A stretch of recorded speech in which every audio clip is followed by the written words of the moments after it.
현월TV 파수꾼 동지 여러분께 문화 인사드립니다. 현월TV 윤목사입니다. 예, 금요 독서의 시간입니다. 로레인 베트너의 칼빈주의 정론, 오늘 12번째 시간이 되겠습니다. 지난 시간까지 266페이지까지 우리가 읽었죠. 인간의 자연적 의지는 악에 애속되어 있다. 이 부분까지 함께 읽었고, 오늘 266페이지 다섯 번째 시간, 하나님은 인간의 마음을 지배하시며 그의 백성에게 하나님께로 갈 의지를 주신다 라고 하는 내용까지가 되겠습니다. 예, 이제 앞으로 좀 이제 계획을 좀 말씀을 드리면요, 금요 독서의 시간을 원래는 제가 40분을 넘기지 않겠다 그렇게 했다가 철회를 했죠. 왜냐면은 가급적이면 제가 이제 여름을 넘기지 않고 이 책을 갖다가 다 읽으려고 지금 생각을 하고 있기 때문에 1시간 정도 읽기로 이제 전환을 했습니다. 그러다 보니까 이제 1시간 정도 읽어야 되지 않나 생각을 해보고요. 또 필요한 포출 설명도 이제 하게 되면 더 길어질 수밖에 없죠. 그래서 제가 시간을 갖다가 직접적으로 이렇게 측정을 하진 않습니다만은 그래도 이제 시기가 있기 때문에 예, 그렇게 필요한 포출 설명도 할 겸 1시간 정도 이제 읽기를 진행을 하겠다. 이렇게 좀 말씀을 드리고 싶습니다. 여름이 지나가기 전에 이 책을 다 읽고 이제 독서의 계절이라고 하는 가을에 또 새로운 책을 선정해서 또 함께 읽는 또 기쁨을 누려야 되지 않겠습니까?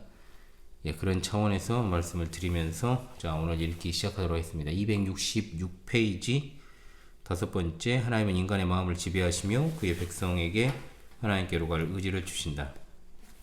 필기도를 또 준비하시고요. 우리 함께 읽어나가도록 하겠습니다. 하나님은 인간의 내적 감정, 외적 환경, 습관, 욕망, 동기 등을 다스리심으로 그들로 하여금 스스로 행동하면서도 하나님의 뜻하시는 바를 수행할 수 있도록 조정하신다. 우리가 그 과정을 측량할 수는 없지만 이것은 틀림없는 사실이다. 우리의 현재 지식으로는 이 감화가 어떻게 역사하여 인간의 자유 행동력을 파괴하지 않고서도 소기의 목적을 달성하고 있는지에 대해 충분히 설명할 수 없지만 우리가 설명할 수 없다고 해서 그것이 곧 수행될 수 없다는 것을 증명하는 것은 아니다. 단지 우리가 분명히 알고 있는 것은 하나님의 주권과 인간의 자유는 실질적인 것이며 이 둘은 완전한 조화 속에서 함께 역사하고 있다는 것뿐이다. 바울은 심고 아볼로는 물을 주되 자라게 하시는 이는 하나님이시다. 바울은 빌보 교인들에게 두렵고 떨림으로 너희 구원을 이루라고 명했으나 즉시 그 명령을 한 이유는 너희 안에서 행하시는 이는 하나님이신 자기 기쁘신 뜻을 위하여 너희로 소원을 두고 행하게 하시기 때문이다. 빌립보서 2장 12절로 13절의 말씀. 알미니안주의자들이 이걸 갖다가 좀 곡해해서 사용하는 경우가 있죠. 이것에 대한 설명은 제가 따로 드리도록 하겠습니다. 시편 기자 역시 주의 권능의 날에 주의 백성이 거룩한 옷을 입고 즐거이 헌신하니라고 말함으로써 똑같은 원리를 나타내고 있다. 자, 모든 피조물은 하나님으로부터 종류에 따라 각기 특성을 부여받았으니 저들의 특성을 나타내는 모든 행동은 이미 창조 당시 예정적으로 결정된 것이다. 인간은 인간의 특성을 나타내는 공통적 행동을 가졌으니 이 행동은 이미 그들이 창조될 때 받은 것으로 예정적인 결정이었다. 소와 말도 역시 그들이 행할 동작의 형태가 예정되었고 식물들도 역시 마찬가지다. 인간으로 태어난 자들은 네 발로 걷거나 말처럼 소리를 지르도록 예정되지 않았다는 것이 분명하다. 자, 우리가 여기에서는 이제 예정이라는 표현보다는 작정이라고 신적 작정에 있어서의 신적 작정과 예정으로 우리가 구분을 했을 때는 이제 작정적인 측면에서 우리가 바라보는 것이 중요하겠습니다. 외부에서 결정된 행동은 자유행동이 아니지만 내부에서 자기 이성으로 결정한 행동은 자유행동이다. 하나님의 예정은 이렇게 인간의 내부성을 포함하기 때문에 인간의 자유를 말살하지 않는다. 포괄적인 하나님의 작정, 곧 예정 속에는 모든 인간이 자유행위자가 될 것을 포함하고 있으니 그 사람이 어떤 성격을 가지고 어떤 환경이나 외부적 영향 아래에서 어떤 욕망과 습관에 따라 마음이 움직일 것이라는 것과 이 모든 것들 속에서 자신의 이성대로 자유롭게 선택할 것이다 포함되어 있다. 그리고 그가 선택할 대상도 일정하게 예정되어 있다. 하나님은 모든 동작의 원인을 알고 다스리시며 또 그 행동이 어떻게 진전될 것을 아시나니 이는 곧 하나님께서 인간의 모든 행동을 예정하셨다는 것과 같은 말이다. 장키우스는 인간은 자유행위자라고 말한 후에 인간은 그의 생애의 처음부터 마지막까지 그에 대한 하나님의 목적과 작정에 절대적으로 복종하여 행동한다. 그러면서도 그는 어떠한 강요도 의식하지 않으며 마치 어떠한 지배도 받지 않는 독립자이냐, 자기가 완전히 자신의 주인이냐, 자유롭게 자발적으로 행동한다고 덧붙임으로써 이 개념을 아주 명료하게 표현하였다. 자주 등장하는 루터, 선인이든 악인이든 저들의 행위로 하나님의 작정이나 정하신 바를 성취하는 것이지만 그것을 강요에 못 견뎌 억지로 하게 되는 것이 아니라 기꺼이 행하게 되는 것이다 라고 말하였다. 이 원리에 따라 우리는 다음과 같은 사실을 확신한다. 하나님께서는 인간의 자유 행동력을 손상시키지 않고도 성령을 통하여 그들 안에 역사하사 성령을 통하여 또 그들로 하여금 그리스도에게 나올 수 있게 하실 수 있다는 것이다. 여기까지. 하나님께서 이런 의욕을 주시기 전에는 아무도 그리스도에게 나올 수 없었는데 하나님은 그의 선민에게만, 택자들에게만 이런 의욕을 주신다는 거죠. 이때 선민의 자유는 전혀 손상되지 않는데 그것은 마치 어떤 사람이 친구를 권하여 같이 산책하는 것과 같다. 구원 얻은 자와 구원 얻지 못한 자의 하나님과의 관계를 잘 나타내준 존슨의 비유를 들기로 하자. 200명의 범죄자가 투옥되어 있다고 하자 나는 그들의 석방을 위해 노력했는데 그로 말미암아 공의가 만족되고 법의 정당성이 입증되되 죄수들은 자유롭게 되었다. 옥문 빗장이 벗겨지고 그들의 절대적 사면이 약속되어 모든 죄수들에게는 그들이 곧 자유인으로 출애갈 수 있다는 확약을 주었다. 그런데 한 사람도 나올 생각을 안 한다. 이때 내가 그들의 사면을 위해 쓴 나의 수고를 헛수고로 돌려보내지 않으려고 200명 중 150명을 개인적으로 방문하여 그들에게 힘과 정성을 다해 추록할 것을 권면한다고 하자. 이것이 바로 선택이다. 이럴 경우 내가 그 남아있는 50명을 옥중에 가두었다고 보아야 할 것인가? 아니다. 그들의 사면을 위해 쓴 나의 수고는 여전히 충분하고 옥문 빗장은 여전히 벗겨져 있으며 옥사의 대문도 여전히 열려 있으므로 걸어 나오기만 하면 그들의 자유는 보장되는 것이다. 그리고 옥중에 있는 자들 역시 자기들이 원하기만 하면 자유를 얻을 수 있다는 것을 안다. 그런데도 내가 옥중에 남아있는 50명을 그대로 가두었다고 말할 수 있겠는가? 알미안파의 오류가 나오죠. 종종 인간은 본래 이것이나 저것을 선택할 수 있는 능력을 갖고 있으므로 덕은 칭찬을 받아야 하고 악은 비난받아야 마땅하다고 말하는 펠라기안의 교리를 그대로 고수하지만 그것은 논리적으로 거룩한 천사의 선함, 영화된 성도의 선함, 심지어 하나님 자신의 선하심까지도 부인하는 것이 된다. 왜냐하면 덕을 선택함에 있어서 어떠한 노력도 필요하지 않은 천적 상태에서는 덕이란 칭찬할 만한 선이 될 수 없기 때문이다. 선악을 취사 선택하는 능력이 인간의 의지를 고귀하게 하고 영화롭게 하는 힘이라는 관념은 잘못된 것이다. 물론 인간은 선악을 취사 선택하는 능력을 갖고 있기 때문에 금수보다 낫다. 그러나 그것이 인간 의지의 극치는 아니다. 그래서 모질리는 의지의 최고로 완전한 상태는 필연의 상태이다. 선택의 능력은 순전한 의지의 본질이 아니라 오히려 약점이요 결함이다. 의지의 불완전하고 미숙한 상태를 가장 잘 나타내주는 증거는 의지가 선악을 앞에 놓고 어느 쪽을 선택해야 할 좋을지 몰라서 망설이고 있는 바로 그것이 아닌가 라고 말했다. 현세에서는 필연적으로 선을 행하게 하는 은혜가 한결같이 주어지는 것이 아니기 때문에 중생한 자라도 누누이 죄를 범한다. 그러나 내세에서는 은혜가 한결같이 부어지든지 아니면 완전히 거두어지든지 할 것이시기 때문에 그때의 의지는 필연적으로 선을 결단하든가 아니면 악을 결단할 수밖에 없을 것이다. 하나님의 행동력과 인간의 행동력이 연합하여 한 행위를 산출하게 되는 방법은 성경에 기록된 방법을 고찰해 봄으로써 발견할 수 있을 것이다. 최고의 의미에서 성경은 하나님의 말씀이며 동시에 인간의 말이다. 계속해서 그것은 성경의 어떤 부분은 하나님의 말씀이고 어떤 부분은 인간의 말이라는 의미가 아니고 성경 전체가 그 모든 부분에서 즉 표현 양식에서든 교훈의 실질에서든 하나님께로부터 온 것인 동시에 인간으로부터 온 것이라는 의미에서 그렇다는 말이다. 그래서 해밀턴은 별표 영감이란 하나님께서 각 성경 기자를 기계처럼 사용하셨다거나 이 기계적 영감을 이야기하는 거죠.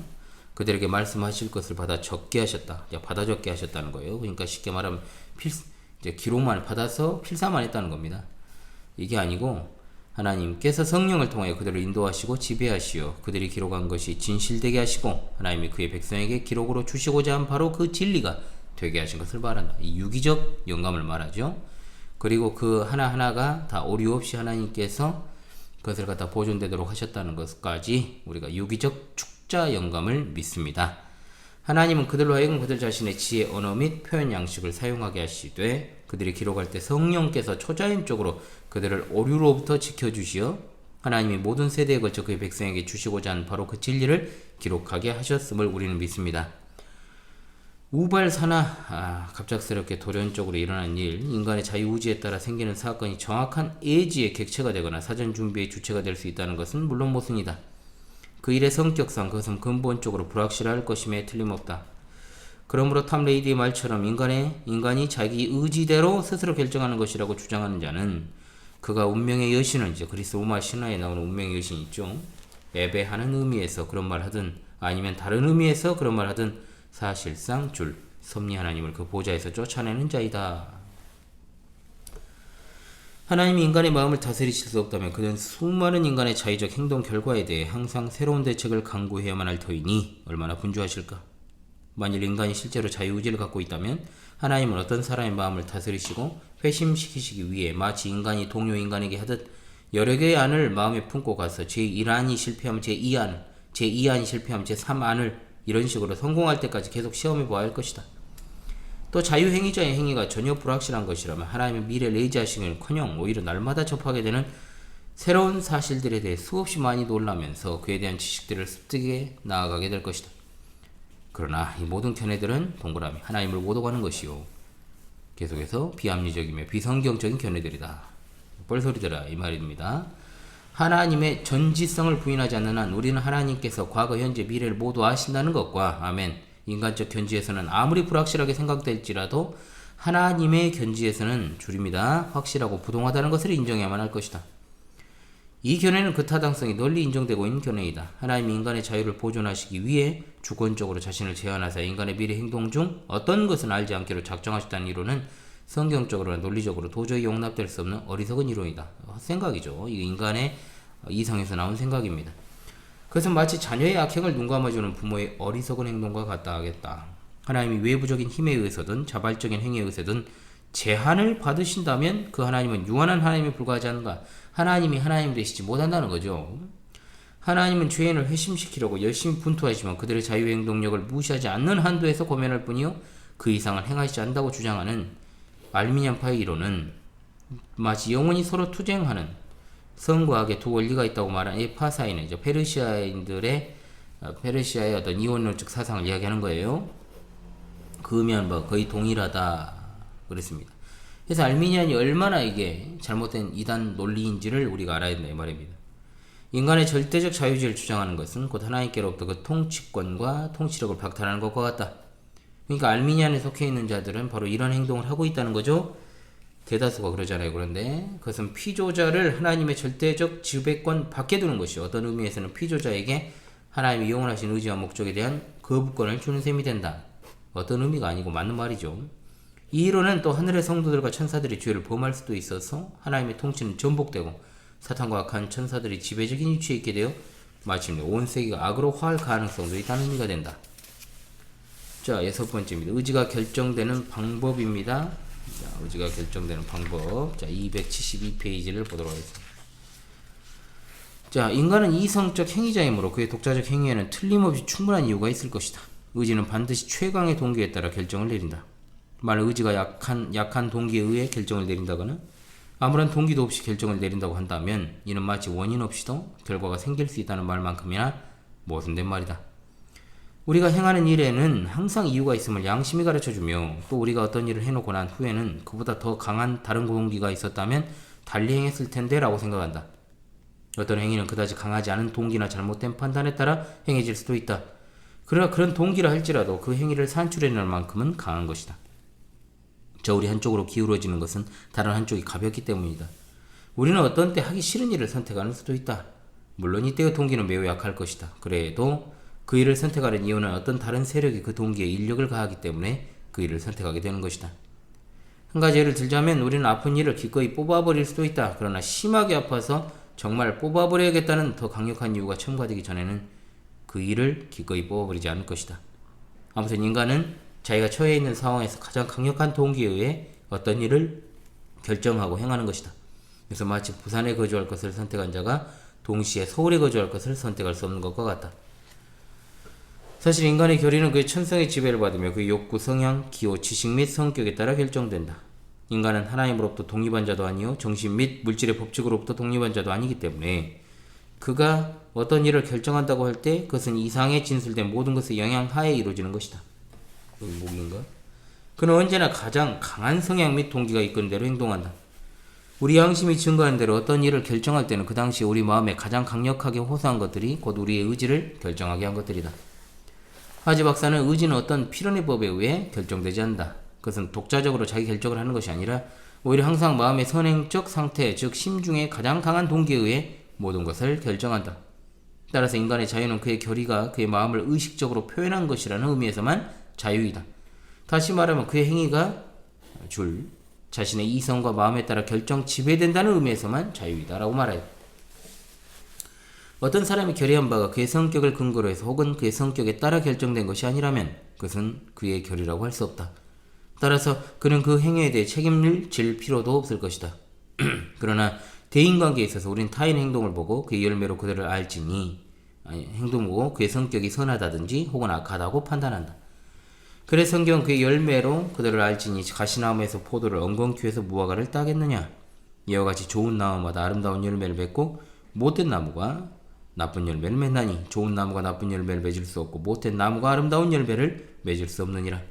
이러므로 그의 열매로 그들을 알리라. 또 입에서 나오는 것들은 마음에서 나온다고 했다. 나무가 좋은 열매를 맺거나 나쁜 열매를 맺는 것은 그 나무 마음대로 되는 것이 아니고 그 나무의 질대로 되는 것이다. 열매가 그 나무의 좋고 나쁨을 결정하는 것이 아니오 그 나무의 질이 열매의 좋고 나쁨을 결정하는 것이다. 예수께서 말씀하신 이 비유는 인간에게도 그대로 적용된다. 인간의 행동이 그 성격의 표현이 아니라면 우리가 어떻게 어떤 사람은 선하고 어떤 사람은 악하다고 판단할 수 있겠는가? 어떤 자가 변론을 일삼기 위해 인간의 의지는 독립되어 있다고 주장하지만 사실 인간의 의지는 인간 성격의 산물이요 표현이라는 것을 누구나 다 일상생활 속에서 경험하는 바이다. 어떤 사람이 강도나 살인자가 될 어떤 일을 결의한다고 할 때 우리는 본능적으로 그를 악한 성격의 소유자로 판단하고 그에 따라 그를 대우하는 것이다.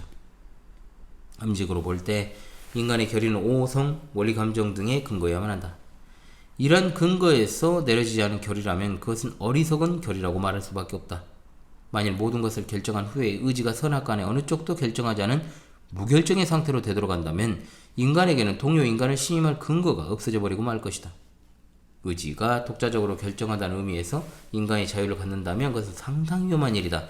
왜냐하면 그의 행위가 외계의 법칙과는 상관없이 무법해질 테니 우리는 그가 어떤 상황 하에서 무슨 일을 저지를지 전혀 알 수 없기 때문이다. 결의는 인간성의 표현이라는 사실이야말로 내세의 선한 자들은 영구히 선하고 악한 자들은 영구히 악하리라는 것을 보증해준다.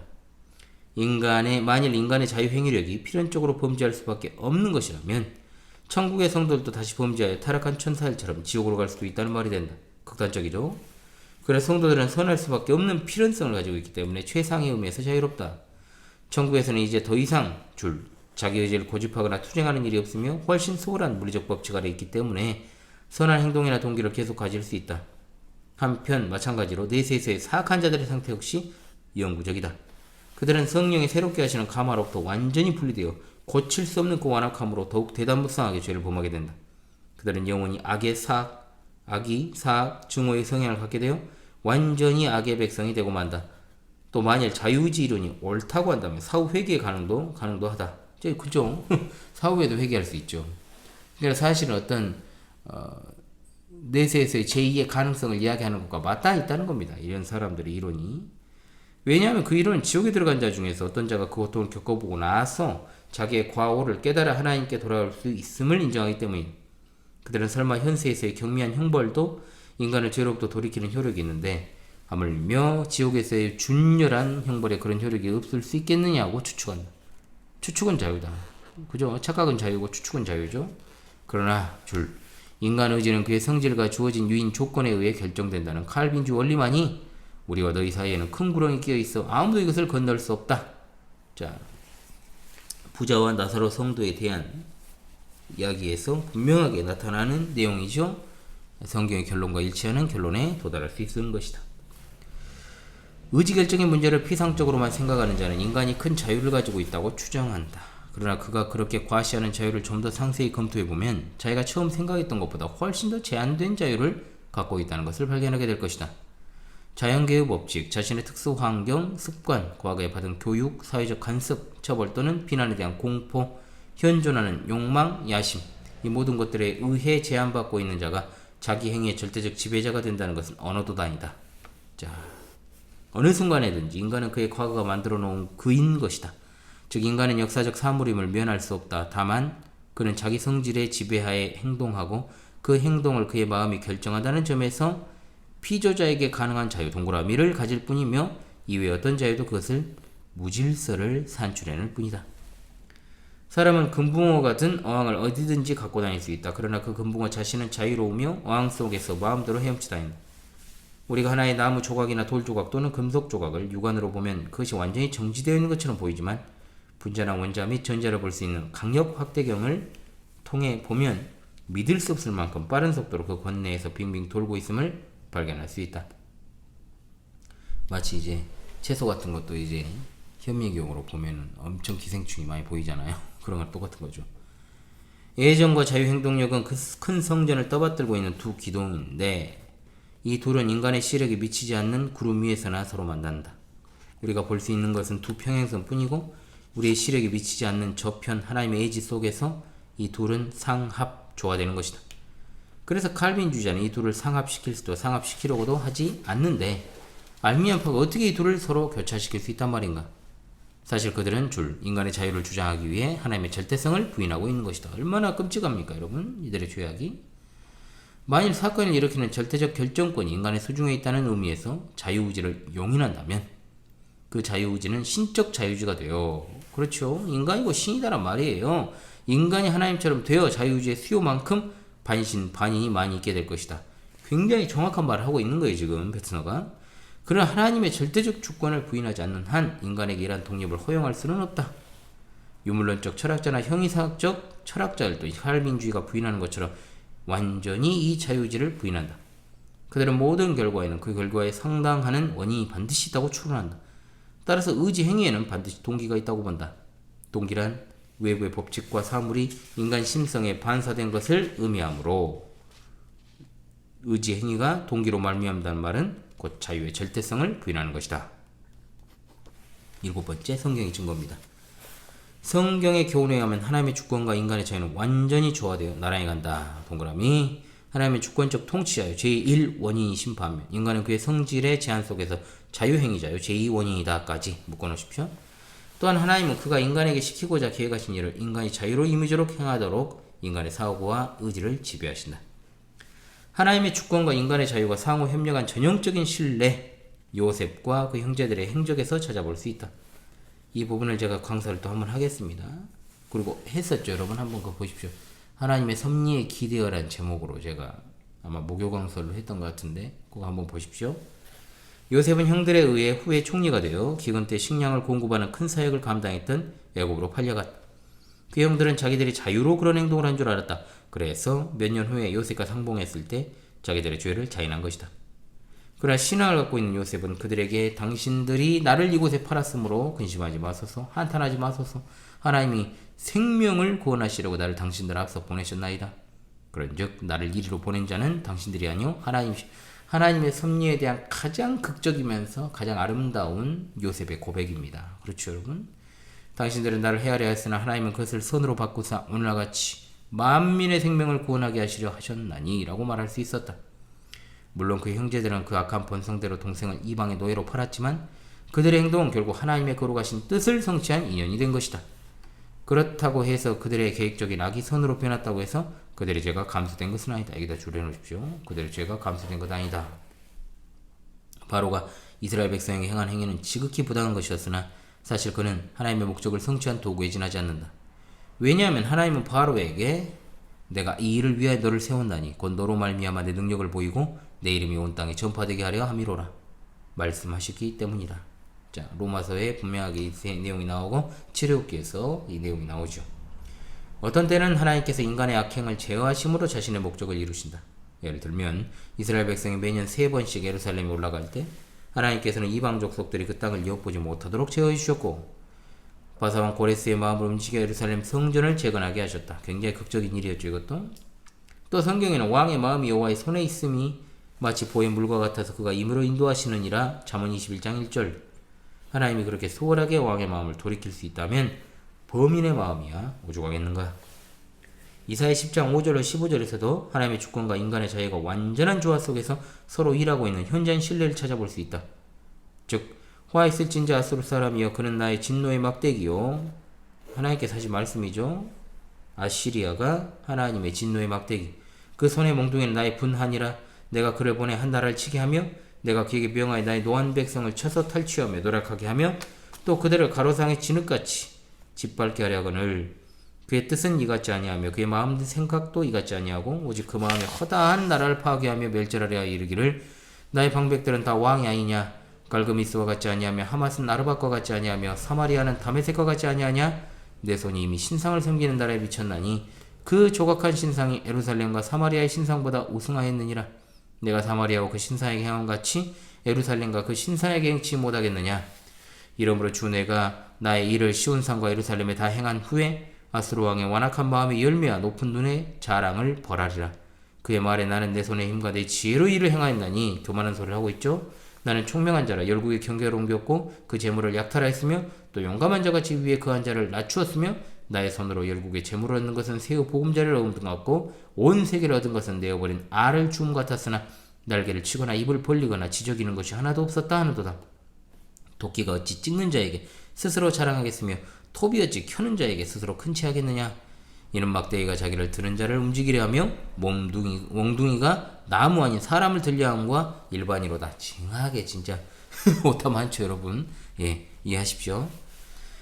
이성구에 대해서 라이스는 다음과 같이 말한다. 해설입니다. 이성구의 명확한 의미는 첫째, 아수르 왕이 비록 교만하고 불경과한 사람이라 할지라도 그는 마치 사람 손에 들린 도끼나 톱이나 막대기처럼 하나님이 유대인에 대한 그의 뜻을 이루시기 위한 사용하는 동그라미 도구에 지나지 않는다는 것이요. 두 번째, 아수르 왕은 자신의 자유를 조금도 손상치 않고 동그라미 자의로 활약하였다는 것이다. 왜냐하면 그가 하나님의 계획을 성취하기 위해 행했다는 말은 본문에 없고 단지 자기 아심을 이루려고 했다는 말만 있으니 곧 그의 뜻은 이같지 아니하며 그 마음의 생각도 이같지 아니하고 오직 그 마음의 허다한 나라를 파괴하며 멸절하려 하여 라고 했다. 세 번째, 하나님이 비록 악한 왕의 행위를 이용하여 결국 자신의 거룩한 뜻을 이루신다 할지라도 그 왕의 악행은 그 행위대로 벌하신다. 행위대로 벌하신다. 동그라미. 하나님은 유대인의 죄악을 벌하시기 위해 아수르 왕을 사용하셨다. 그런 다음 아수르 왕의 완악한 계획을 벌하셨다. 그렇다면 하나님은 인간을 지배하여 그들의 자유 행위력을 전혀 방해하지 않고 그의 계획을 수행하실 수 있을 뿐 아니라 실제로도 수행하신다는 것이 성경의 명백한 교훈 아닌가? 이런 사례들은 굉장히 또 많죠 여러분.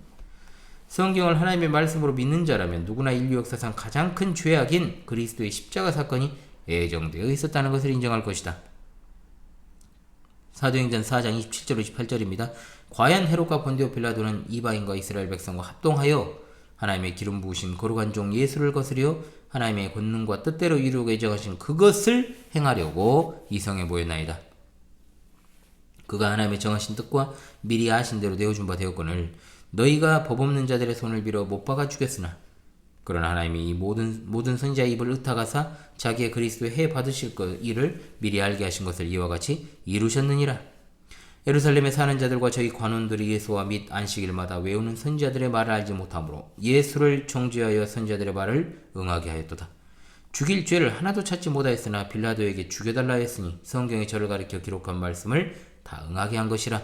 후에 나무에서 내려다가 무덤에 두었으나 사도행전 13장 27절로 29절입니다. 십자가 사건만 예정되었던 것이 아니라 그 뒤에 따르는 여러 사건들도 예정되어 있었다.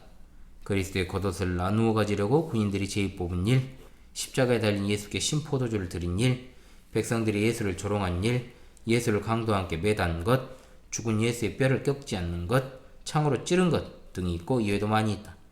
예수님을 십자가에 못 박아놓고 운명에 가는 예수를 향하여 비난하는 소리를 들어보라. 저들은 아마 자기들이 하고 싶은 대로 행한다고 생각했을 것이다. 그러나 예언서를 읽어보면 십자가에서 죽으신 사건과 결부된 모든 일들은 사사건건 다 예언된 것이다. 그뿐 아니라 이 사건들은 발생하기 전 수세기 동안 구약 예언서에서 자세히 예언된 것이므로 영원 전부터 예정되고 확정되었음이 분명하며 예정된 이 사건들은 그리스도가 누군지도 모르는 인간들을 통해 성취되었고 또 저들은 자신들이 하나님의 거룩한 뜻을 이룬다는 사실도 인식하지 못한 채 임의적으로 행동한 것이다. 만일 역사상 최악의 사건, 곧 그리스도께서 십자가에 못 박인 사건이 하나님의 예정하신 계획 속에 들어있다는 것을 믿을 수 있다면 우리의 일상, 여기서 일상 속에서 일어나는 보다 적은 사건들도 하나님의 애정 속에 들어있으며 그것은 선한 목적을 이루기 위해 계획된 것이라는 사실도 믿어야 할 것이다. 아멘. 당연한 거 아닙니까? 이 문제에 대한 성경적 증거는 다음과 같다. 읽어보겠습니다. 잠언 16장 9절 너무나 유명한 말씀이죠. 사람이 마음으로 자기의 길을 계획할지라도 그 걸음을 인도하는 자는 여호와시리라. 예레미야 10장 23절 여호와의 내가 알거니와 인생의 길이 자기에게 있지 아니하니 걸음을 지도함이 걷는 자에게 있지 아니하니이다. 출애굽기 12장 36절입니다. 여호와께서 애굽 사람으로 백성에게 은혜를 입히게 하사 그들의 구하는 대로 주게 하심으로 그들의 애굽 사람의 물품을 취하였더라. 에스라 6장 22절입니다. 이는 여호와께서 저희로 즐겁게 하시고 또 아스루 왕의 마음을 저에게로 돌이켜 이스라엘의 하나님이신 하나님의 전 역사하는 손을 힘있게 하도록 하셨음이었느니라. 에스라 7장 6절입니다. 그 하나님 여호와의 도우심을 입음으로 왕에게 구하는 것은 다 받는 자니라. 이사야 44장 28절입니다. 고레스 왕에 대하여는 이르기를 그는 나의 목자라 나의 모든 기쁨을 성취하리라며 예루살렘에 대하여는 이르기를 중건되리라 하며 성전에 대하여는 이르기를 내 기초가 세움이 되리라 하는 자니라. 요한계시록 17장 17절입니다. 하나님이 자기 뜻대로 할 마음을 저에게 주사 한 뜻을 이루게 하시고 저희 나라를 그 짐승에게 주게 하시되 하나님의 말씀 응하기까지 하심이니라. 사무엘상 2장 25절 그들이 그 아비의 말을 듣지 아니하였으니 이는 여호와께서 그들을 죽이기로 뜻하셨음이었더라. 열왕기상 12장 11절 15절 붙이는 너희의 멍에를 무겁게 하였으나 나 르호보암은 너희 멍에를 더욱 무겁게 할지라. 내 부치는 채찍으로 너희를 징치하였으나 나는 정갈로 너희를 징치하리라.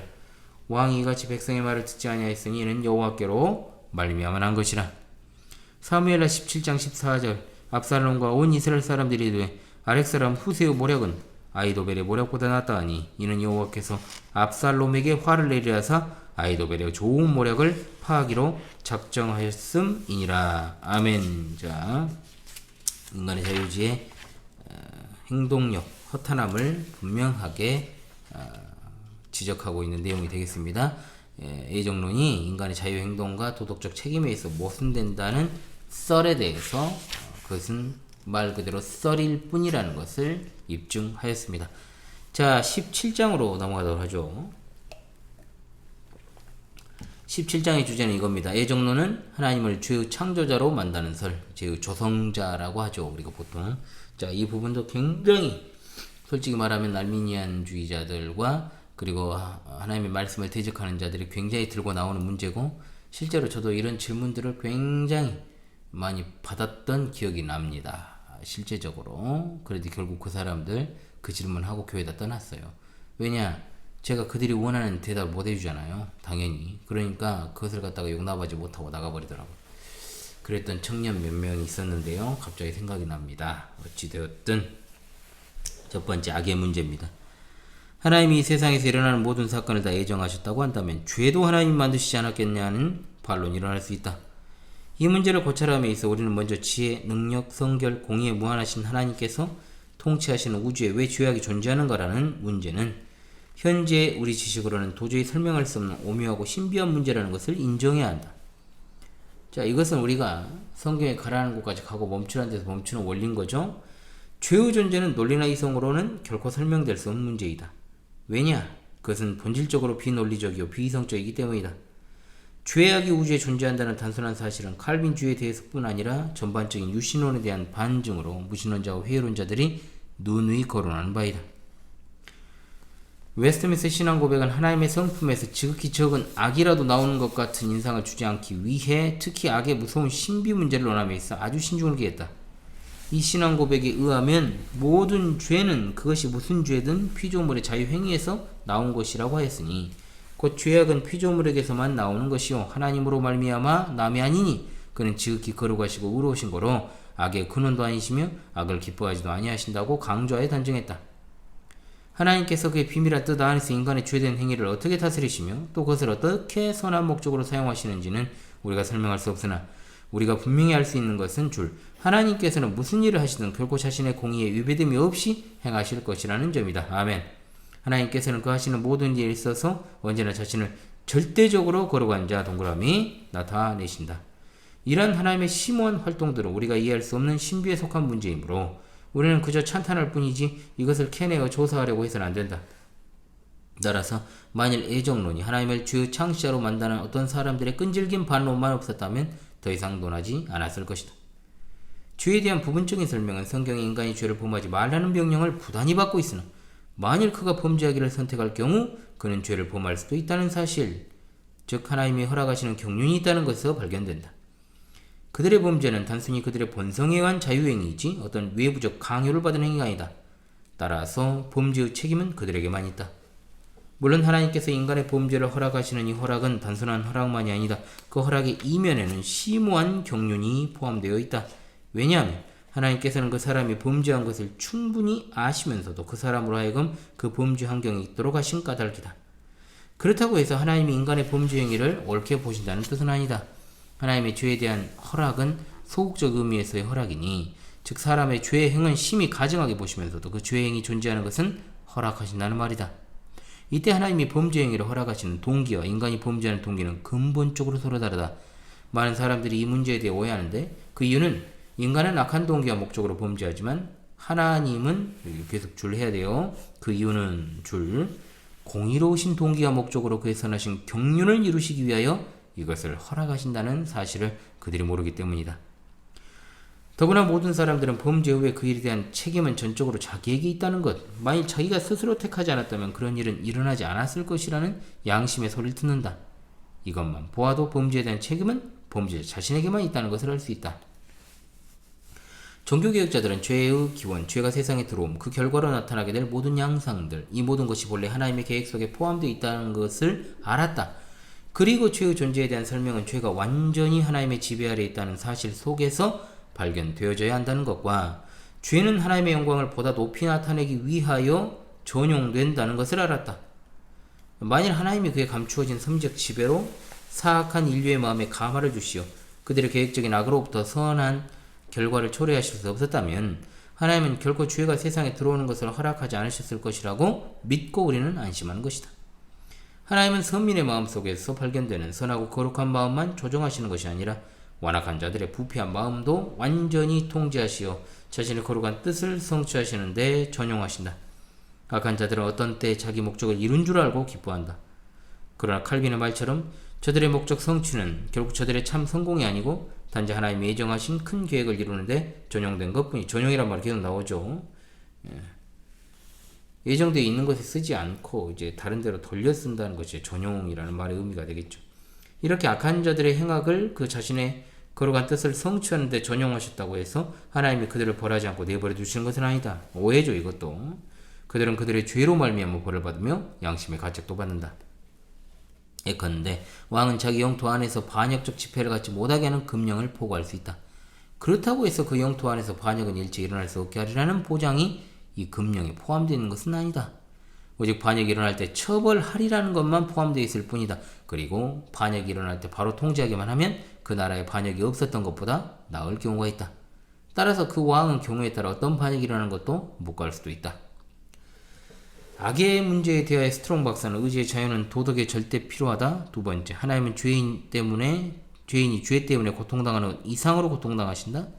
셋, 하나님은 죄의 허용과 함께 구속을 마련하셨다. 넷, 하나님은 결국 모든 악을 통제하셔 선을 낳게 하신다고 하였고, 그는 또 하나님은 도덕계에서 죄를 예방하실 수도 있었다. 그러나 최고의 도덕은 가장 완전한 자유의지를 전제로 하는데 자유의지란 범죄할 가능성이 있다는 점에서 하나님 처음부터 죄가 세상에 들어올 수 있는 가능성을 없애지 않으신 것이라고 할 수 있다고 말하였다.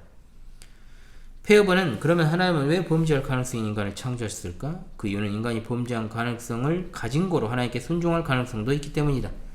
선을 행할 가능성이 있다 하면 곧 악을 행할 가능성도 있단 말이다. 기계는 복종도 반항도 할 수 없다. 따라서 복종할 수도 있고 반항할 수도 있는 이 두 가지 가능성을 갖지 않은 사람이 있다면 그는 기계지 사람이 아니다. 도덕적 완전은 달성될 수 있는 것이지 창조될 수 있는 것이 아니다. 하나님은 덕행을 할 수 있는 인간을 만드셨지 덕행을 자기 안에 저장해 가지고 있는 인간을 만드신 것이 아니다 라고 말함으로써 이 문제를 보다 잘 이해할 수 있게 해 주었다. 자, 두 번째, 죄가 하나님께 통제되어 선한 목적에 사용된 신뢰들입니다. 성경을 통해 우리는 인간의 악행이 허용되었다가 후에는 도리어 그것이 하나님의 뜻을 이루는데 전용된 신뢰들을 무수히 발견할 수 있다. 우선 구약에서 그 신뢰를 찾아보도록 하자. 대표적인 신뢰죠, 여러분. 야곱이 자기 늙은 아버지 이삭을 속인 거. 행위 자체는 분명 죄악 맞습니다. 죄악은 맞지만 그 일을 통해서 어땠습니까? 하나님의 뜻이 계시된 하나님의 뜻은 어떤 거였습니까? 형이 아우를 섬기는 거였죠. 이걸로 성취된 거예요. 바로와 애굽인들이 이스라엘 사람을 박해한 일은 결국 하나님의 이적이 애굽에 나타날 수 있게 한 것이었고, 이적들이 후대에 전해져서 하나님의 영광이 온 땅에 전파될 수 있게 한 것이었다. 발람이 이스라엘 백성에게 선포하려고 한 저주는 축복으로 변화했고, 이방이 거만한 아스로 왕은 전혀 의식도 못한 채 타락한 하나님의 백성을 징벌하는 채찍이 되었다. 물론 그는 그런 일을 할 의도도 없었으며 그런 역할을 하리라고는 생각지도 못했다. 욥이 당한 고난이 비록 인간의 안목으로 볼 때는 단순히 재난이요, 사고요, 우연한 일이었지만 좀 더 깊이 연구해보면 그 모든 일의 배후에는 하나님이 계셔서 그의 완전한 통제하에 사단에게 이 같은 재앙을 내리도록 허락하셨음을 알 수 있다. 물론 사단은 하나님이 허락하신 한계선을 넘어 재앙을 낼 수는 없었다. 이 사건의 목적은 욥의 인내와 신앙 인격을 발전시키기 위함이었는데, 궁극적으로 여기서 우리는 하나님의 그 높으신 목적을 이루시기 위해서 심지어 아무 의미도 없는 것처럼 보이는 폭풍까지 사용하신다는 것을 알 수 있다. 시작에서도 우리는 동일한 신뢰를 찾아볼 수 있다. 나사로가 죽은 일은 마리다와 마르다 및 이문하러 왔던 사람들이 인간적인 입장에서 볼 때 큰 불행이었으나 하나님 편에서 볼 때 그것은 죽은 것이 아니요 무엇을 위하며, 하나님이 최근에 했죠, 제가 이거. 그리고 하나님 아들로 이를 인하여 영광을 얻게 하려 한 것이었다. 베드로의 죽음도 저에게는 불행 같은 하나님께는 영광이었다. 예수께서 제자들과 함께 바다를 건너가실 때 풍랑이 일지 않도록 미리 방지하실 수도 있었으나 그렇게 하지 않은 것이 오히려 하나님의 영광을 나타나게 했고 제자들의 믿음을 굳게 해주었다. 고린도 교회 교인들에게 고린도 교회 교인들에게 한 바울의 과격한 책망은 저들에게 근심이 되었으나 후에는 그로 말미암아 회개에 이르게 되었다. 왜냐? 이거 했잖아요, 제가. 하나님의 뜻대로 하는 근심은 후회할 것이 없는 구원에 이르는 회개를 이루는 것이요, 세상 근심은 사망을 이루는 것이기 때문이다. 아멘. 하나님은 종종 사람을 일시적으로 사단에게 내어주시는데, 그 이유는 그 영적 회심을 위해 육체적 정신적 고통을 당하게 하기 위함이다. 바울은 옥에 갇혔을 때 당한 자기의 고난을 가리켜 형제들아, 나의 당한 일이 도리어 복음의 진보가 될 줄을 너희가 알기를 원하노라. 그는 그의 육체에 있는 가시가 하나님이 그를 쳐서 너무 자고하지 않게 하시려고 주신 사단의 사자라는 것을 알았을 때 어떻게 말합니까? 이러므로 도리어 크게 기뻐함으로 나의 여러 약한 것들에 대하여 자랑하리니 이는 그리스도의 능력으로 내게 머물게 하려 함이라 말하면서 이를 감사했다. 이 경우에 하나님은 가장 극악무도한 죄인에게나 쓰는 독약을 사도의 교만을 치료하기 위한 예방책으로 사용하신 것이다. 우리는 하나님께서 죄가 세상에 들어오도록 허락하신 이유는 죄가 많은 곳에 은혜가 많다는 원리 때문일 것이라고 어느 정도 확신 있게 말할 수 있다. 만일 죄가 없었다면 깊고 측량할 수 없는 하나님의 은혜는 나타나지 않았을 것이다. 사실 우리는 아담의 타락으로 말미암아 잃는 것보다 그리스도의 구원으로 말미암아 얻는 것이 많다. 그리스도의 성육신으로 말미암아 인간성은 하나님의 품에까지 들어가는 특권을 누리게 되었고, 구원 얻은 자는 그리스도의 연합을 통해 아담이 타락하지 않았을 경우에 획득할 수 있었던 위치보다 훨씬 더 높은 위치를 획득하게 된 것이다. 칼빈은 이 일반적인 진리를 다음과 같은 말로 표현하였다. 그러나 일찍이 암흑 가운데서 빛을 명하여 있게 하신 하나님은 그가 원하시기만 하면 지옥 자체로부터도 인간을 구원하실 수 있으며 암흑 자체를 광명으로 변화시킬 수도 있다. 그러면 사단은 어떻게 일을 하는가? 어떤 의미에서는 사단도 결국 하나님의 일을 하는 것이다. 즉 하나님은 사단을 그의 섭리에 복종시켜 그의 뜻을 성취하도록 활동시킴으로써 사단의 모든 계획과 시도를 하나님의 영원한 원리들을 성취하는 데 사용하신다. 시간이 굉장히 늦었는데 담배를 여기서 피우나 봐요. 정말 1층에 한계인 것 같습니다. 어쩔 수가 없는 것. 방금 즉 하나님부터 사용하신다까지 묶어놓으십시오. 심지어 의인을 핍박하는 일까지도 선한 목적을 위해 계획된 것이다. 그래서 바울은 우리의 잠시 받는 환난에 경한 것이 지극히 크고 영원한 영광에 중한 것을 우리에게 이루게 함이니라고 선언하였다. 그리스도와 함께 고난받는 것은 저와 더욱 긴밀하게 연합하는 것이니 그리스도를 위하여 고난받는 자에게는 더 큰 상급이 약속되어 있다. 하나님께서 그리스도를 위하여 우리에게 은혜를 주신 것은 다만 그를 믿을 뿐 아니라 또한 그를 위하여 고난도 받게 하시려 함이다. 사도들은 공중 앞에서 능욕을 받은 후 이렇게 말하죠. 그 이름을 위하여 능욕받는 일에 합당한 자로 여기심을 기뻐하면서 공회 앞을 떠났다. 이브리서 기자도 이와 똑같은 진리를 다음과 같이 쓰고 있다. 무릇 징계가 당시에는 즐거워 보이지 않고 슬퍼 보이나 후에 그로 말미암아 연달한 자에게는 의의 영 평강한 열매를 맺나니. 아멘. 자, 찰스 아지 박사는 초대교회를 박해한 악한 자들의 행위는 복음이 보다 신속하게 널리 전파되게 하기 위한 수단으로서 하나님이 예정하신 일이었다. 순교자들의 고난은 교회 확장뿐 아니라 교회를 순수하게 하기 위한 수단이었다. 사도가 예언한 신자들의 배교는 이미 예정되어 있었다. 프랑스에서 위그노에 대한 박해와 영국에서의 청교도에 대한 박해. 결국은 어떻게 됐습니까? 북미의 기독교 국가를 세우는 기초가 기독교 국가란 말은 저는 인정하지 않습니다. 미국이 기독교 국가입니까? 저는 그렇게 보지 않습니다. 영국과 프랑스에서 어찌됐든 복음이 이제 전파되게 했다는 그런 의미로 우리가 받아들이면 되겠습니다. 영국과 프랑스에서 박해를 받은 그리스도인들은 북미에서 도피처를 발견하였다. 만일 발생하는 일이 무엇이든 예정된 것이 아니라면 그리스도인은 이렇게 일하신 하나님을 신뢰할 수 없을 것이다. 왜냐? 그리스도인들이 하나님의 인도와 보호하심 아래 완전히 안식할 수 있는 것은 하나님이 하늘에서나 땅에서나 그의 기쁘신 뜻대로 통치하시는 분임을 믿기 때문인 것이다. 아멘.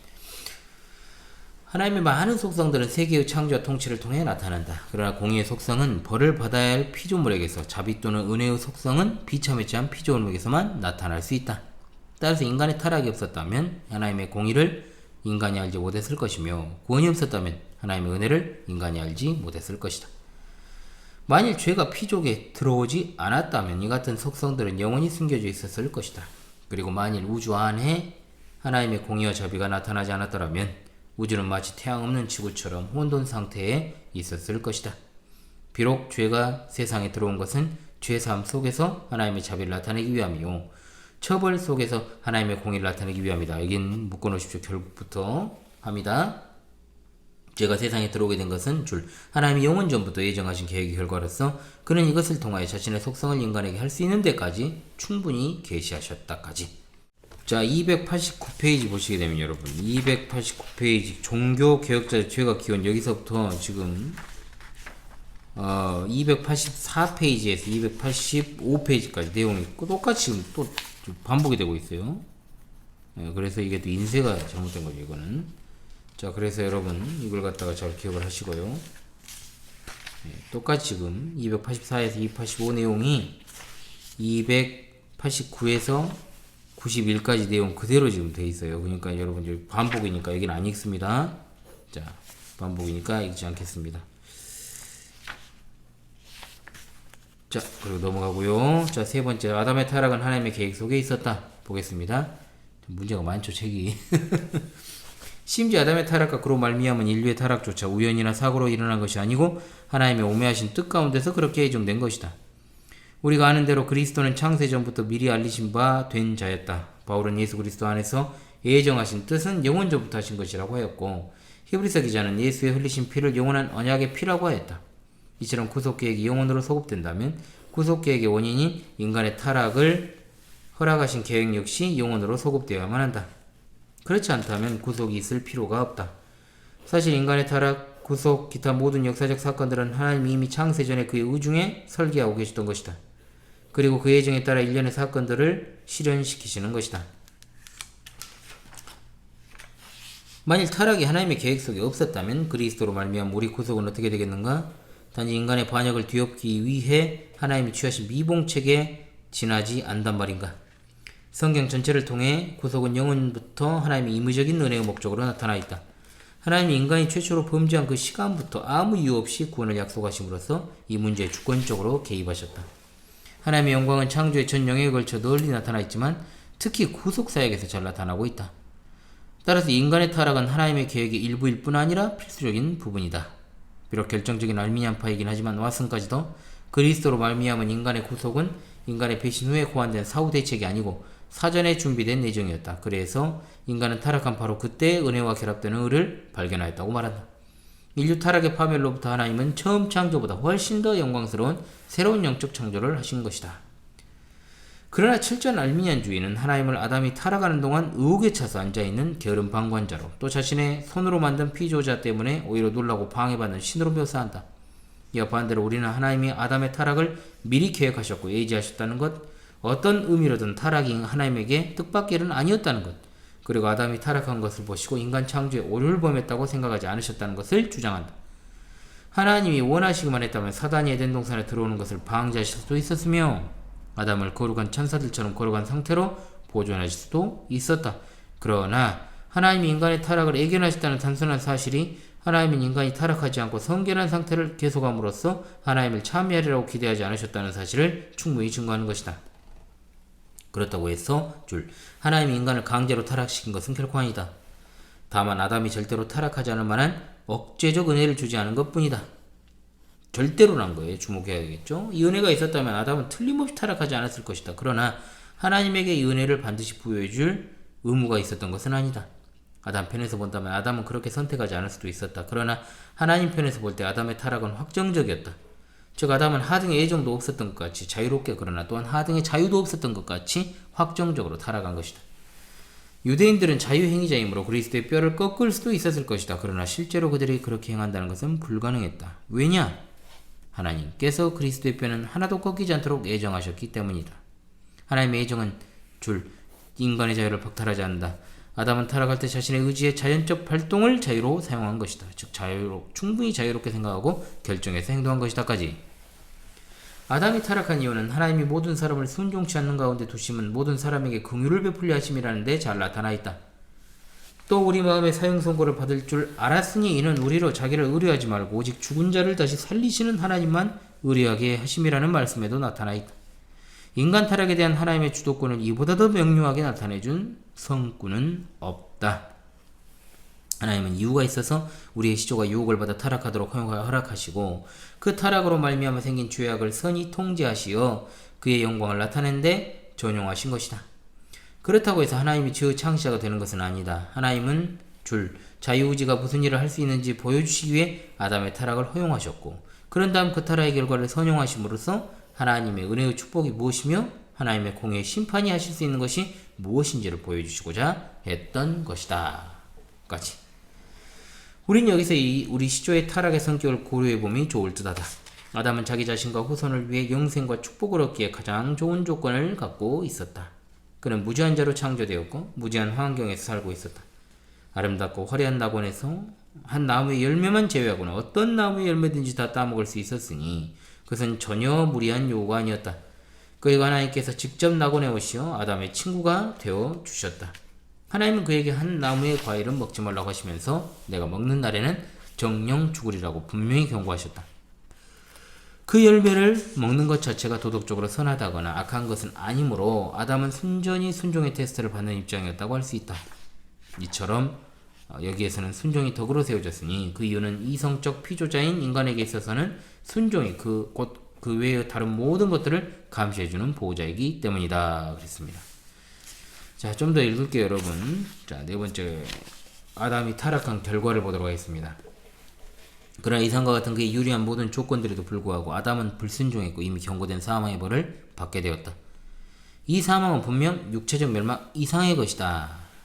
사망이란 말이 성경에서 죄의 고통, 앙화 모두 포함한다. 한 줄 더 읽었네요. 제가 죄의 결과와 관련되어 사용될 때 그것은 죄 때문에 당하는 일반적 피해, 고통, 앙화 등을 포함한, 죄송합니다. 시간이 좀 늦은 시간이다 보니까 제가 갑자기 이제 시력이 갑자기 둔화되는 것 같아요. 그것은 주로 일시적 또는 영원한 영적 사망이나 하나님으로부터의 격리를 매대긴 주로 해놓으십시오. 이 말은 하나님께서 아담이 순종할 경우에 주시기로 했던 상급, 즉 영원히 사는 것 정부에서 반대되는 개념이다. 따라서 사망이란 영원한 지옥의 형벌에다 이 세상에서 받는 일반적 피해까지 포함한 말이다. 사망의 성격은 계속 줄입니다. 아담의 후에 곧 모든 인류가 당하는 일반적인 피해에서 찾아볼 수 있다. 끝으로 아담을 엄습한 사망의 성격은 구속받은 자들이 그리스도와 함께 갖고 있는 그 생명과 대조해 볼 때 잘 나타난다. 이 사망의 요소 때문에 인간은 성결 대신 죄를 사랑한다. 그래서 중생하지 않은 자의 본성은 복음과 모든 거룩한 것들을 역겨워하고 불쾌해하는 것이다. 그럼 마치 죽은 자가 이 세상의 소리를 듣지 못하는 것처럼 그리스도를 믿음으로 말미암는 구원을 전혀 이해하지 못한다. 사망이란 본래 육체적인 죽음을 가리키는 것이 아니라는 것은 아담이 줄 사망 선고를 받은 후에도 육체적으로는 수백 년을 다 살았잖아. 930년 살았잖아요. 영적으로는 즉시 하나님께로부터 분리되어 낙원에서 추방되었다. 이게 사실은 사형 선고잖아요. 이게 하나님과의 분리. 육체적인 죽음에 있어서도 아담은 어떤 의미에서 타락후 즉시 사망받았다고 할 수 있다. 왜냐하면 그가 수백 년을 살긴 했지만 타락 후부터 즉시 육신이 느낄 시작하였어. 그의 생명은 무덤을 향하여 끊임없이 다름질했기 때문이다. 그래서 잘사진 말하기를 아담은 사실 금단의 열매를 먹은 후 바로 죽었다고 할 수 있다. 경고된 사망의 벌의 일시적인 형벌이 아니고 의로우신 하나님의 분노로부터 쏟아 나오는 모든 악에 예속되어 복종하는 영구적인 벌이다 라고 했다. 더구나 아담은 인류의 자연적 성약적 머리이기 때문에 그의 타락으로 자기 자신만 사망의 피해를 당한 것이 아니라 그의 모든 후에 곧 인류가 그 죄값을 지게 되었다. 그래서 하지 박사는 아담과 그 후의 성약적 혹은 자연적 결합 때문에 아담의 죄가 그들의 행위는 아니었으나 그들에게 돌아가고 또한 아담을 위협한 형벌의 재판상의 근거가 그들 위에 내려진 것이다. 죄를 돌린다는 것은 성경적 신학적 용어로 하면 죄책을 지게 한다는 말이다. 따라서 유죄란 줄 단순히 형사상의 죄나 도덕적 비행 또는 과실이 아니며 도덕적 부패는 더더욱 아니다. 그것은 오히려 공의를 만족시켜야 할 재판상의 의무이다라고 말한다. 아담의 죄와 벌은 이렇게 그 후에게 동그라미 전가된 것이다.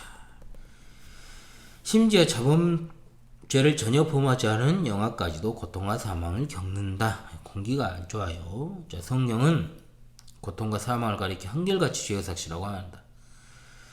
죄의삭해서가 동그라미 하나님께서 죄책이 없는 자를 벌하신다면 그것은 죄송합니다. 와 진짜 이거 밤에 안 자고 뭐 담배를 피울까 계속. 진짜. 아휴 참. 이 담배 지긋지긋합니다 진짜. 하나님께서 죄책이 없는 자를 벌하신다면 그것은 정당하지 않을 것이다. 그런데 개인적인 죄가 없는 영아들도 죽음과 고통을 맛보는 것을 보면 그들에게도 아담의 죄로 말미암은 죄책이 분명히 있다는 뜻이다. 아담에게서 인간성을 물려받은 자는 모두 열매가 씨의 배 한 부분에 있듯이 아담 안에 있었고 아담과 같은 사람으로 성장하는 것이다. 아담은 타락으로 말미암아 전적으로 부패되었다. 다시 말하면 그는 본래 소유했던 누구와 거룩함을 완전히 잃어버렸고 대신 압도적인 죄의 상태가 그의 자리를 차지해버린 것이다. 이것은 마치 사람의 눈이 찔려 상하게 되면 그의 전 생활이 암흑 속에서 영이 되는 것과 같다. 그러자 하나님의 분노와 저주가 그에게 임했고 그는 죄책감, 수치심, 더러움과 비열함, 형벌에 대한 공포 등으로 가득하여 하나님이 계신 곳으로부터 도피하려는 마음에 사로잡힌 것이다. 사실 아담의 죄책이 우리에게 돌아오게 되는 방법, 그리스도의 의가 우리에게 돌아오게 되는 방법 사이에는 상당한 유사점이 있다. 이거 묶어놓으십시오. 비록 우리가 아담으로 말미암아 저주를 받게 되고 그리스도로 말미암아 구속된다고는 하지만 개인적으로는 그리스도의 의를 받을 가치가 전혀 없는 것처럼 아담의 죄책에 대해서도 개인적으로 저주를 받아야 할 자는 아니다. 우리가 아담 때문에 정죄되었음을 인정하지 않는다면 그리스도 때문에 칭함받는다는 것도 인정할 수 없을 것이다. 왜냐? 그리스도의 교회는 동그라미 이 대표 원리에 근거하고 있기 때문이다. 우리 구주 예수 그리스도께서는 택자들의 대표가 되시지 않습니까? 아담이 모든 그 죄책에 대해서 이제 인류의 대표로서 하나님과의 언약을 맺었기 때문에 창세기 3장에 심오하면서도 소박하게 기록된 타락의 역사는 우주적 의의를 지니고 있다. 그런데 칼빈주의만이 성경적 원리만이 인류의 유기적 연합 사상과 바울이 말한 첫 번째 아담과 두 번째 아담 사이의 심오한 유사성을 인정한다라고 되어 있습니다. 다섯 번째까지는 읽어야 될까 지금 고민하고 있는데요. 읽죠? 예, 읽어야 됩니다. 자, 허용적 장 9가지만 읽겠습니다, 여러분. 여섯 번째, 범죄 행위는 하나님 허락하에서만 일어난다. 전까지는 읽어야 되겠어요. 다섯 번째, 악의 세력은 하나님 완전한 통제하에 있다. 우리는 하나님께서 인간의 재반사를 실제로 다스리시는 것과 그의 작정은 절대적이며 사건 전체를 포함하는 포괄적 작정이라는 것을 믿는다. 포괄적 작정의 동그라미. 따라서 우리는 민족들에게나 개인들에게 일어나는 선악간의 모든 일들이 예정되어 있다는 것을 믿는다. 우리가 시야를 좀 더 넓히게 되면 인간의 악한 행위까지도 사실은 하나님의 계획 중에 포함되어 있으나 그러한 행위가 하나님의 계획과 모순된 것처럼 보이는 까닭은 인간의 본성이 유한하고 불완전하므로 모든 사물 간의 관계와 상호 연관성을 파악하지 못하기 때문이라는 것을 이해할 수 있다. 이것을 보다 쉽게 설명하기 위해 자동 피아노를 예로 들어보겠다. 자동 피아노가 자동으로 연주될 수 있는 것은 그 안에 들어있는 악보 때문이다.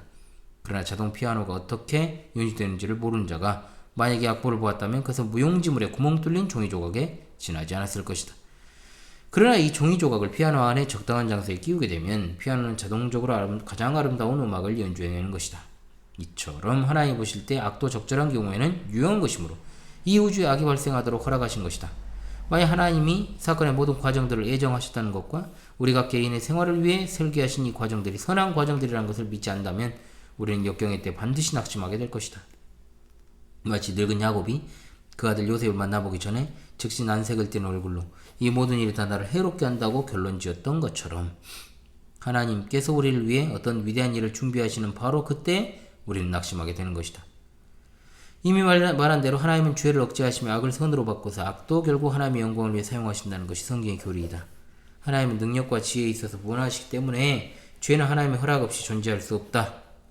자, 죄는 하나님의 허락 없이 존재할 수 없다. 동그라미.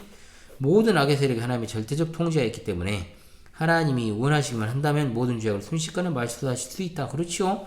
예수께서 사탄아 물러가라고 명령하셨을 때 사탄은 즉시 물러갔고 귀신 들린 사람으로부터 나오라고 명령하셨어요. 악한 영들은 즉시 순종했다. 시편 기자는 죄인들이 하는 일을 깊이 생각해보다가 그들이 한 일을 뒤집어 놓으실 하나님의 능력을 확신하면서 하늘 계신 자 웃으리로다. 자, 우리 시편 2편 했잖아요. 주께서 저희를 비웃으시리로다라고 노래했다. 시편 2편. 욥은 속은 자와 속이는 자가 다 그에게 속하였다고 말하였다. 이는 곧 선인이나 악인이다. 하나님의 선민적 지배 아래 있다는 것이다. 죄가 하나님의 목적과 허락에 따라 일어나지 않는다면 그것은 우연히 발생한다고 밖에 할 수 없다. 우연이 없죠. 근데 그렇게 되면 악은 독자적인 지배할 수 없는 원리가 돼요. 결국 이교적 이원론적 세계관 나오죠. 여기서 선한 신, 악한 신이 따로 있다고 보는 거잖아요. 자유행위 안에는 죄와 반역과 흑암의 능력까지도 포함되어 있다고 주장하는 교리는 영광 가운데 있는 성도들의 영원한 안정과 행복까지도 위태롭게 만든다. 루터가 또 등장하죠. 루터는 이 문제에 대한 그의 소신을 다음과 같이 밝혔다. 내가 단언하고 또한 위하여 논쟁하는 것은 이것이다.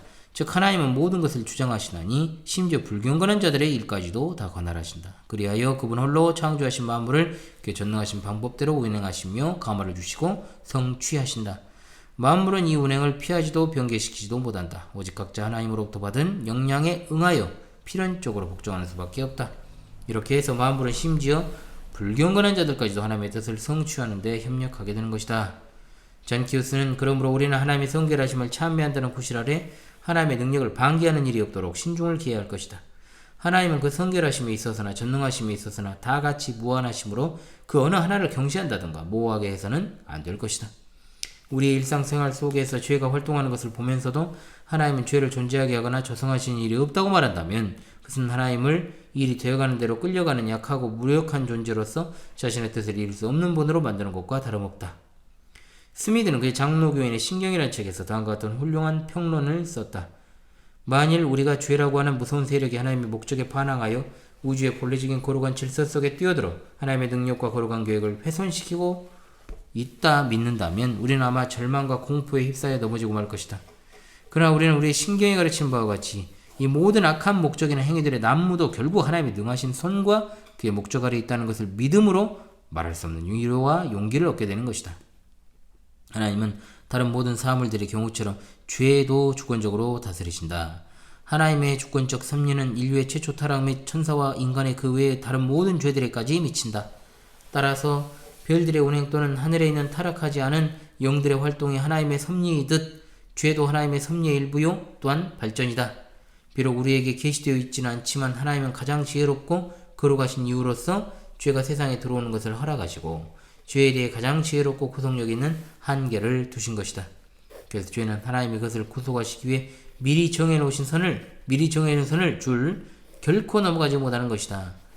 또한 죄에 대한 이와 같은 명령과 통제 동그라미 하나님의 자신의 거룩하신 목적을 확보할 것이며 궁극적으로 하나님의 전능하신 능력뿐만 아니라 그의 측량할 수 없는 지혜와 무한하신 자비까지도 분명히 드러낼 것이다.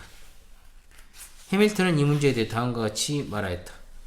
하나님은 범죄할 가능성이 있는 인간을 창조하셨을 때 동시에 언제든지 악행을 저지시킬 저지력도 가지고 계신다.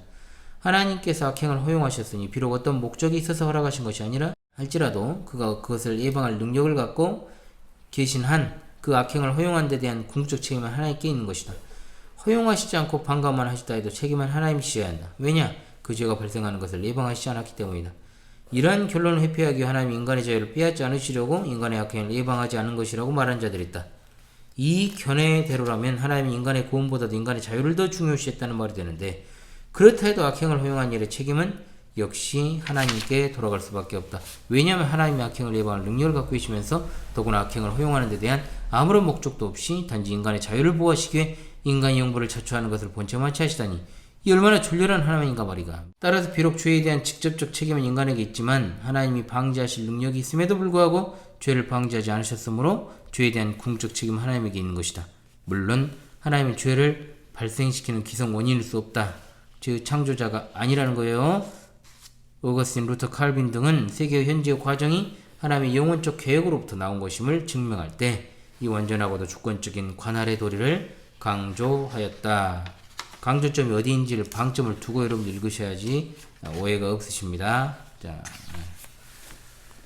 예, 1시간 정도 된 것 같은데 모르겠어요. 또 편집을 하다 보면 1시간이 또 안 될 수도 있고 넘어갈 수도 있고 그러겠습니다. 지금 시간이 자정이 이제 너무 시간이 돼가지고 지금 아니면 이제 이번 주에 책을 읽을 시간이 없어가지고 제가 이렇게 카메라 앞에 서서 같이 읽었습니다. 그냥 읽는 것이 그냥 자유롭게 저도 읽는다 생각하고 이렇게 읽는 것이기 때문에 여러분 같이 따라오시면 좋겠고요. 원래는 오늘 할 수만 있으면 27장을 다 읽어버리려고 그렇게 했는데 그것이 좀 어려울 것 같습니다. 저도 집에 들어가야죠. 예, 어제 책을 또 이번 주 읽었는데요. 시작 부분에서 여러분들에게 말씀드렸던 것처럼 1시간 정도 읽기로 전환을 했고 필요한 보충 설명이 있으면 그 보충 수업을 해야 될 것 같아요. 제가 읽기 시간에 어떤 보충 설명을 많이 해버리면 사실 읽는 취지가 좀 제한된다라고 보기 때문에 가급적이면 로레인 베튼의 칼빈주의 정론은 읽는 것만 좀 치중을 하겠다고 제가 말씀드렸어요. 분량도 있기 때문에 이게 500페이지 되는 분량이기 때문에 읽는 것만 좀 웬만하면 중점을 두겠다고 말씀드렸고, 여름이 다 가기 전에, 그러니까 가을이 되면은 제가 새로운 책을 읽을 것인데요. 여름이 다 가기 전에 책을 다 읽어야 되니까 조금 1시간씩은 그래도 읽어줘야 매주 진도를 좀 맞출 수 있을 것 같습니다. 다음 시간에 이제 하나님의 허용작정, 허락하에서만 일어나는 범죄 행위에 대해서 읽는 시간으로 돌아오도록 하겠습니다. 여러분 이번 주 금요 독서의 시간에 함께 해주셔서 감사합니다. 우리 파스콘 동지 여러분 활기찬 주말 맞이할 수 있기를 바랍니다. 감사합니다.